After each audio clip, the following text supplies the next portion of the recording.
നിസ്കരിക്കേണ്ടത് മസ്ജിദിൽ നിന്നാണ്. വീട്ടിൽ നിസ്കരിച്ച നിസ്കാരം സ്വഹീഹാണ്. പക്ഷേ ഹബീബായ നബി തങ്ങൾ പ്രോത്സാഹിപ്പിച്ച എത്ര ഹദീസാണ് ജമാഅത്തായിട്ട് മസ്ജിദിൽ പോയിട്ട് നിസ്കരിക്കുക. അത് ആദ്യത്തെ ജമാഅത്തിന് തന്നെ കൂടണം. നമ്മുടെ മഹല്ല് ജമാഅത്തുകളിൽ നമ്മുടെ സുബ്ഹി ജമാഅത്തിനും നമ്മുടെ ഇശാഇനും അശ്റിനും ളുഹറിനും ഒക്കെ എത്ര ആളുകളുണ്ട് അല്ലാഹുവിന് വേണ്ടി നിസ്കരിക്കാൻ. അതിനനുസരിച്ചാണ് ഈ ഉമ്മത്തിന് അല്ലാഹു വിലയിടുന്നത്. ഈ ഉമ്മത്തിന് അല്ലാഹു നൽകുന്ന വില പ്രത്യേകിച്ച് സുബ്ഹി നിസ്കാരത്തിന്റെ സ്വഫ് നോക്കിയിട്ടാണ്. സുബ്ഹി പെരുന്നാക്ക് ആൾ കൊള്ളാൻ വേണ്ടിയിട്ടാണ് പള്ളി വലുതാക്കല്. പെരുന്നാക്ക് ഒരിക്കൽ നിസ്കരിക്കാത്തവന് പെരുന്നാക്ക് ഇപ്പം വന്നു വരും, അവനിപ്പോൾ ആഘോഷമല്ലേ.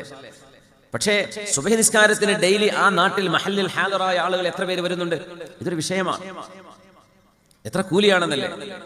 വീട്ടിൽ നിന്ന് ഉദുവെടുത്ത് പള്ളിയിലേക്ക് നടന്നു പോകുമ്പോൾ വാഹന സൗകര്യം ഉണ്ടായിരിക്കാം, നടക്കാവുന്ന ദൂരമാണോ നടന്നിട്ട് തന്നെ പോവുക.